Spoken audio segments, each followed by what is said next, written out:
नमस्कार, मैं प्रदीप कुमार। आप देख रहे हैं नेशनल 24 भारत। और मैं अभी ऐसे शख्सियत से बात करने जा रहा हूं जो एक बिहार का लाल यानी बिहार की बेटी, और वो आज के दौर में जो है अब देखा जा रहा है कि जिस तरह से बिहार में जो मिस बिहार बनी, और मिस बिहार बनने के बाद जो है इंडिया मिस के लिए भी इन्होंने जो है तैयारी की, और उसमें जा कर के वहाँ एक अच्छे जाने माने अभिनेत्री के रूप में जो है जाने जा रही हैं, और वहाँ अच्छी अच्छी फिल्में भी इनको ऑफ़र मिल रहा है। मैं इनसे बात करता हूँ। सबसे पहले आपको बहुत बहुत धन्यवाद। शुक्रिया। काजल जी, आप बताइए कि जो आपने जो मिस बिहार बनी, और मिस बिहार बनने के बाद फिर जो है आपने इंडिया के लिए भी आपने कंपटीशन के लिए गए, क्या लगा जी इस तरह? वहाँ जाने के बाद भी मुझे मिस फ़ोटोजेनिक मिला। इतने सारे स्टेट्स की लड़कियाँ थीं। मिस फ़ोटोजेनिक का मतलब होता है कि जिनका तस्वीर, जिनका वीडियो, जिनका फ़ोटो बहुत सुंदर आता है। तो कहीं न कहीं आई थिंक ये बात सच है। मुझे ऐसा पर्सनली फ़ील होता है कि फ़ोटोज़, वीडियोज़ में मैं ज़्यादा अच्छी लगती हूँ, और वही मैटर करता है, ऑडियंस तक क्या पहुँच रहा है, दैट व्हाट मैटर्स। तो मिस फ़ोटोजेनिक भी मैंने 2024 में जीता। आपने जो है कि ये दूसरी बार आपसे मेरी मुलाकात हो रही है, दूसरी बार इंटरव्यू मैंने कर रहा हूँ आपसे। जिस तरह से आपने जो मिस इंडिया के लिए जो आप कंटेस्ट में हुँ। जा रही थी, और काफ़ी लोग आपको मैंने बिहार के लोग आपको काफ़ी मैंने समझे कि हाथों पे लिए, हथेलियों पर लिए, और काफ़ी खुश था। हुँ। खास कर के तो परिवार के लोग तो खुश होते ही हैं, और साथ साथ बिहार के लोग भी काफ़ी खुश थे। और आपने कंपटीशन में गया, कंपटीशन को जो है मैं बहुत सारा का जो ये कार्य कर रही थी, कैसा लग रहा है वहाँ कार्य करना? मैं एक्चुअली आज ये चीज़ क्लियर करना चाहती हूँ। जब मुझे मिस यूनिवर्स बिहार जब मैं जीती, जब मैं मिस यूनिवर्स बिहार 2024 बनी, आई थिंक उसके 10 या 15 दिन बाद ही ये जो सीन था, जब मुझे कॉल आया कि फ़िल्म का, वो तभी हो गया था। तो ये दोनों चीज़ें जो है वो पैरेलली चल रही थी। यहाँ पे भी किन्हीं को नहीं बताया था मैंने, और वहाँ पे भी नहीं पता था। तो अब ऐसा है कि 2 जगह जब आप ध्यान रखिएगा, तो अब आपको चूज़ तो करना पड़ेगा। अब मुझे मेरी जो समझदारी कहती है, मैंने अपना 100% दिया तो मिस यूनिवर्स इंडिया के लिए। मैंने अपना स्टेट रिप्रेजेंट किया नेशनल कॉस्ट्यूम के थ्रू, बहुत अच्छा मैसेज आउट स्प्रेड किया। जो मुझे सबसे ज़्यादा मन था, वो मेरा ड्रीम था। और दूसरी चीज़ ये है कि वहाँ पे जाके जो मैंने विमेन सपोर्ट देखा, और भी चीज़ें, मिस फोटोजेनिक जीती। But being honest, being an opportunist, being an smart girl, मुझे ऐसा लगा कि फ़िल्म का अपॉर्चुनिटी जो है वो ज़्यादा महत्वपूर्ण एंड प्रायोरिटी पे मुझे। जी। तो मेरी प्रायोरिटी जो है वो मैंने थोड़ी-सी इधर भी शिफ्ट की, क्योंकि दूसरी भाषा में फ़िल्म बनाना, जैसे तेलुगु एक कम्प्लीटली डिफरेंट लैंग्वेज है, कुछ भी हमारा मैच नहीं करता है हिंदी से, थोड़ी बहुत चीज़ें संस्कृत से मैच करती हैं। तो उसमें जो है ना, उसमें बहुत सारा एफ़र्ट लगेगा। और मैं आज बस एक एक चीज़ बस इतनी ही सोचती हूँ कि जो भी मिस वर्ल्ड या मिस यूनिवर्स बनी है, at the end what they do, last में वो करती क्या है? लास्ट में वो फ़िल्म इंडस्ट्री में ही आती हैं। तो अगर वो अपॉर्च्युनिटी मुझे बिहार स्टेट जीतने के बाद तुरंत मिल गई, भगवान भरोसे, मेहनत के भरोसे, किसी भी भरोसे, तो क्यों नहीं ग्रैब करूँ? मतलब ये तो मेरे हिसाब से समझदारी वाला काम नहीं होगा अगर ग्रैब नहीं करती तो। तो मैंने उस पे भी बहुत मेहनत की, और दोनों चीज़ों को लेके चली, और टाइमिंग का बहुत महत्वपूर्ण रोल है यहाँ पे। जैसे मिस यूनिवर्स इंडिया का जो पैजेंट है वो 14 दिन के लिए होता है, 1 महीने के लिए होता है। लेकिन जो फ़िल्म है वो उसका 5-6 महीने का काम होता है, 3-4 महीने का काम। उसके बाद फिर 2 महीना पोस्ट प्रोडक्शन में, प्रमोशंस में।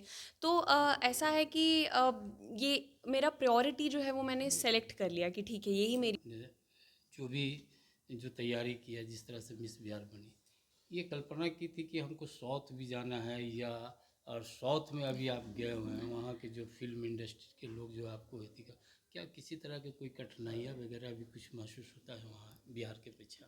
कठिनाइयाँ तो है, कठिनाइयाँ ये है कि मुझे तेलुगु नहीं आती है बोलने के लिए, और क्लास ले रही हूँ, लेकिन डे टू डे कॉन्वर्सेशन में अब समझने लगी हूँ बहुत थोड़ा-थोड़ा, क्योंकि एक भाषा सीखना 1-2 दिन की चीज़ नहीं होती है। तो ये मेरे लिए अभी सबसे बड़ा चैलेंज है कि उनकी, क्योंकि लैंग्वेज बैरियर हो जाता है। अगर हम आपसे बिहारी में बात करें उसका इम्पैक्ट, और हम आपसे अंग्रेजी में बात करें उसका इम्पैक्ट, दोनों में बहुत अंतर होगा।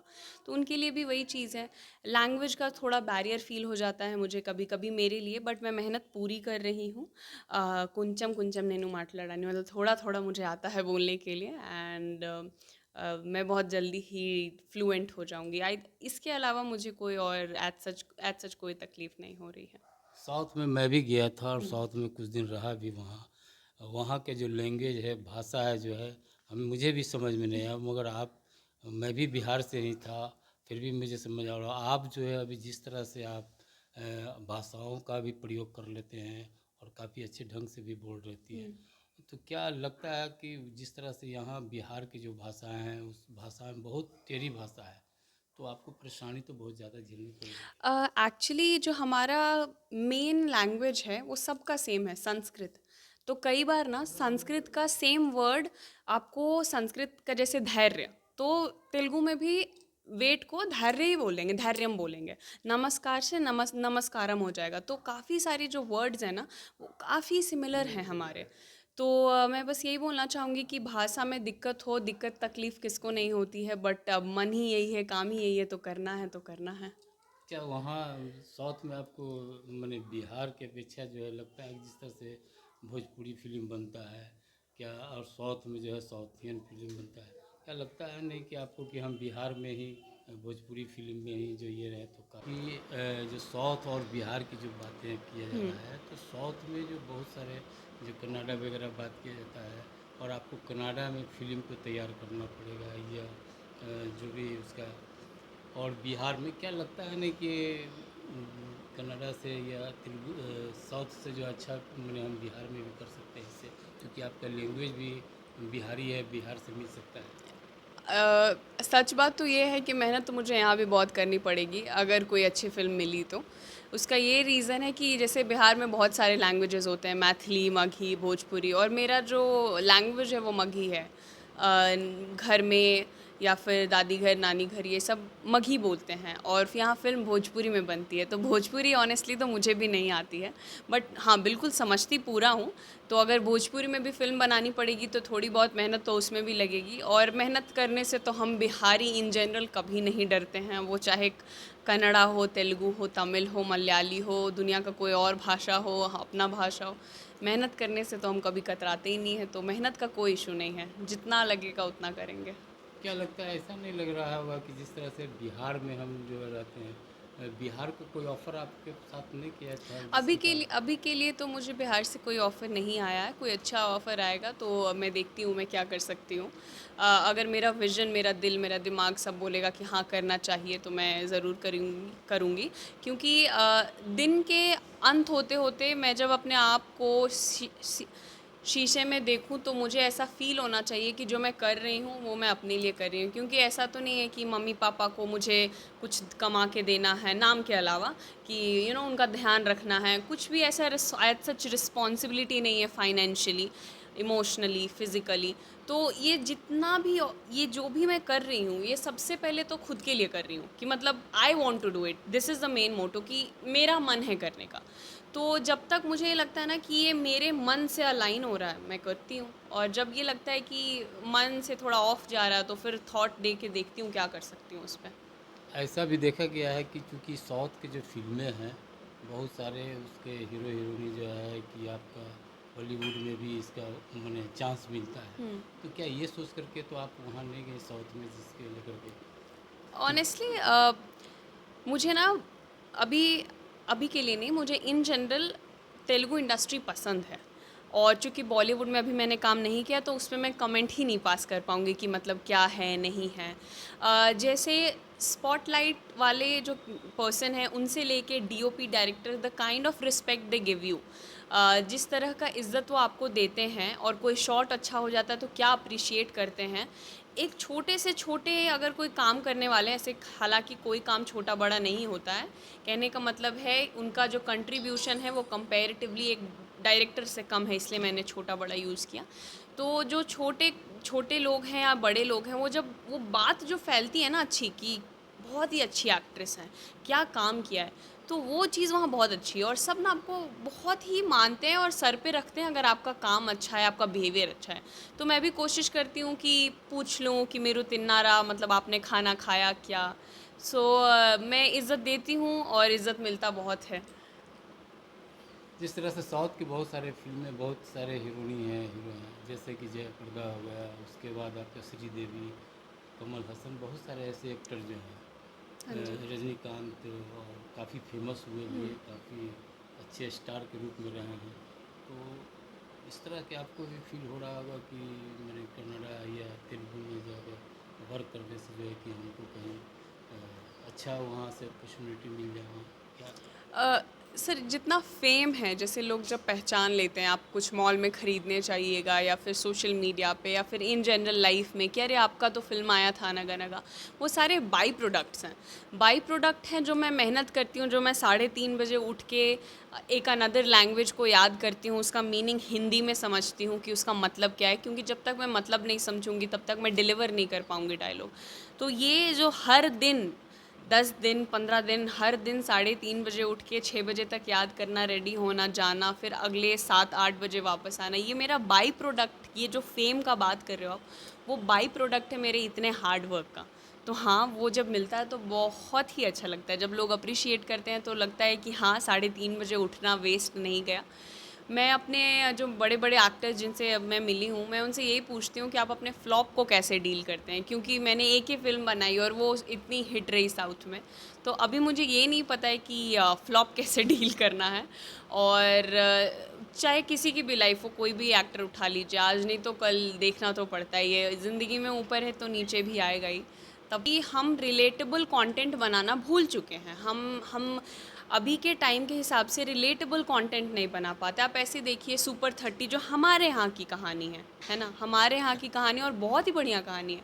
उसमें भी हमें इतने एक्टर बहुत ही अच्छे हैं, ऋतिक रोशन बहुत ही ज़बरदस्त और उम्दा एक्टर हैं। लेकिन क्या वहाँ पे कोई बिहारी एक्टर सूट नहीं करता?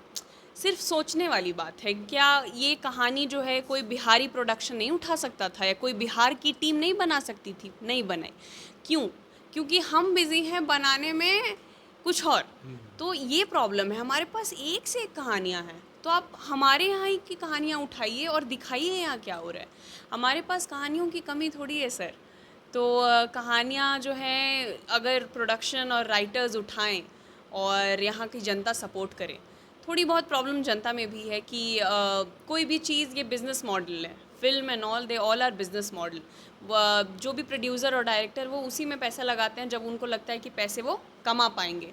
तो अगर जनता जो है उस चीज़ को अगर सपोर्ट नहीं करेगी तो फिर कैसे होगा?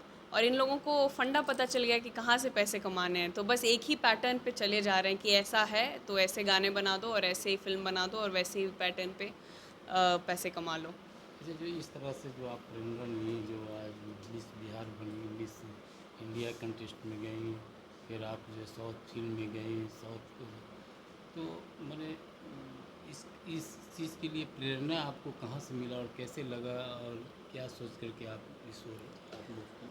अ, मैं एक्चुअली गेहुआ कलर की हूँ।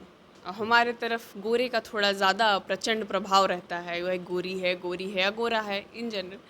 तो 12th में जब मैं थी तो मैं एक तो ओवरवेट थी 85 केजी की, ऊपर से गेहुआ कलर। तो ये दोनों कॉम्बिनेशन बहुत डेडली है। तो कभी मुझे सुंदर फील नहीं हुआ, ऐसा लगता था कि बदसूरत हूँ मैं, जो कि गलत है। तो in general day to day life में भी प्रॉब्लम होती थी, जैसे दौड़ने नहीं आता था। कभी-कभी माँ ही मज़ाक उड़ा देती थी कि ये कैसे दौड़ रही हो पेंगुइन की तरह। तो दौड़ने नहीं आता था और काफ़ी सारी चीज़ें in day to day life में प्रॉब्लम होती थी। तो मैंने सोचा कि ज़रा मुझे सुंदर फ़ील होना है कि सुंदर कैसा लगता है सुंदर होके। तो मैंने वेट रिड्यूस किया। तो जब 20-25 केजी रिड्यूस किया तो लोग ना यूपीएससी की तरह मॉडलिंग की तैयारी कर रहे होते हैं। 1 साल, 2 साल, 3 साल कोचिंग लेते हैं, सब कुछ करते हैं और देखते हैं क्या ब्रांड्स मिल रहा है, क्या पैसे कमा रहा है। मेरे साथ कुछ अलग ही हो गया। मैंने 1 रुपए घर से नहीं लगाए, 1 रुपए भी पोर्टफोलियो, फ़ोटो कुछ नहीं लगाए। जैसे ही मैं पतली हुई, मुझे एजेंसी मिल गई और बड़े-बड़े ब्रांड्स डायरेक्टली मिल गए। तो पैसे लगाए 0 रुपीज़ इन्वेस्टमेंट और रिटर्न आया मुझे, वो तो मैंने सोचा भी नहीं था 18 एंड हाफ ईयर्स की उम्र पे। तो यही बस दिखा कि अच्छा मतलब पैसा भी इतना है और मतलब नाम भी है और मतलब मैं खुद में कॉन्फिडेंट भी बहुत फ़ील कर रही थी कि इतनी सुंदर हूँ मैं। इनिशियली जब आप मोटे से पतले होते हो तो आपको हर चीज़ बहुत ज़्यादा हिट करती है। तो काफ़ी अच्छा लगा वो कॉन्फिडेंस, वो रश के लिए मैं मॉडलिंग शुरू किया मैंने। अभी देखा गया है कि हाल फिलहाल में एक आपका फ़िल्म बनी है, जो आपका बहुत हिट चला और कम समयों में आपको जो है अवार्ड भी मिला, हाँ जी। प्रमाण पत्र भी मिला। हुँ। कैसा फ़ील हो रहा था कि आप कल्पना की थी किस तरह के इतना जल्दी और अच्छे मैंने कम समय में इतना हिट हो जाएगी फिल्म?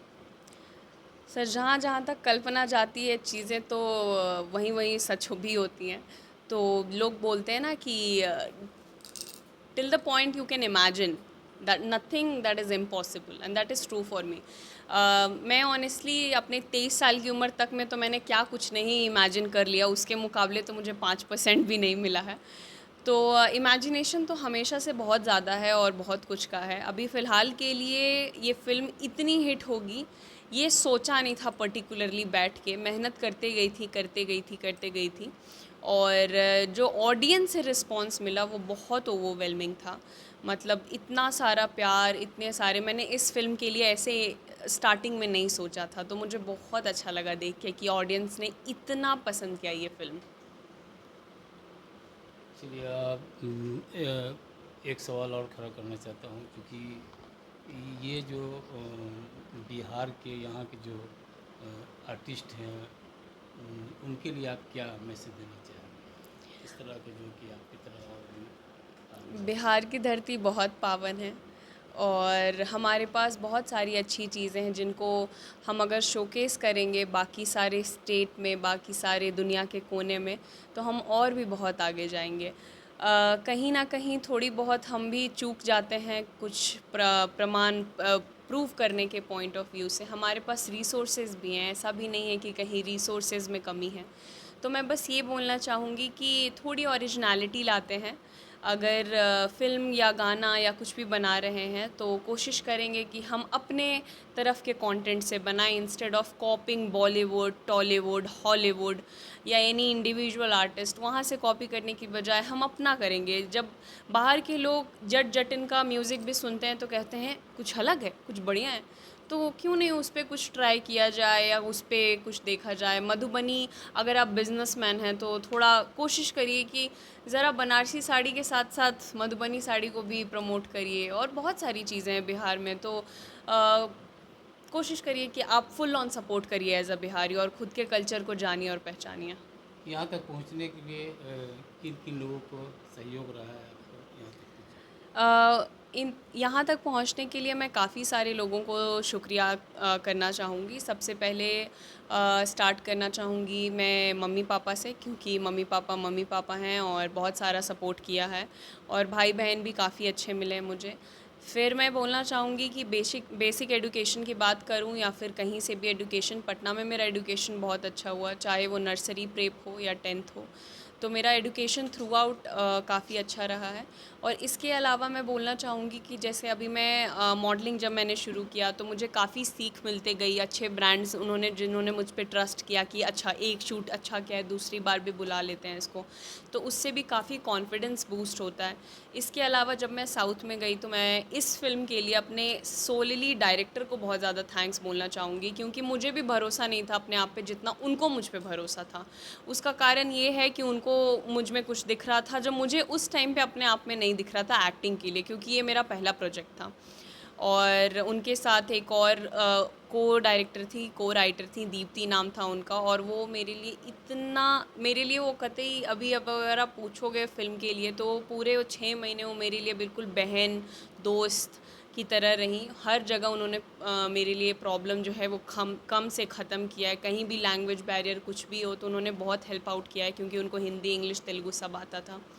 तो ऐसे ही ज़िंदगी में अच्छे लोग मिल जाते हैं जो आपको मदद कर देते हैं बिना किसी बिना किसी मुनाफे के। उनको पर्टिकुलरली कोई मुनाफा नहीं है, बस वो अच्छे हैं इसलिए कर देते हैं। तो मुझे ऐसा खुद में फ़ील होता है कि एक तो मैं बहुत लकी हूँ और दूसरा कि मैं खुद अच्छी हूँ इसलिए मुझसे अच्छे लोग और मिलते हैं। अच्छे सेम सेम थिंग्स अट्रैक्ट हो जाते हैं। तो मैं मैनिफेस्ट भी वैसे ही लोगों को करती हूँ कि मेरे जीवन में ऐसे ही लोग आएँ जो टॉक्सिक नहीं हों, जो हेल्प करने वाले हों। तो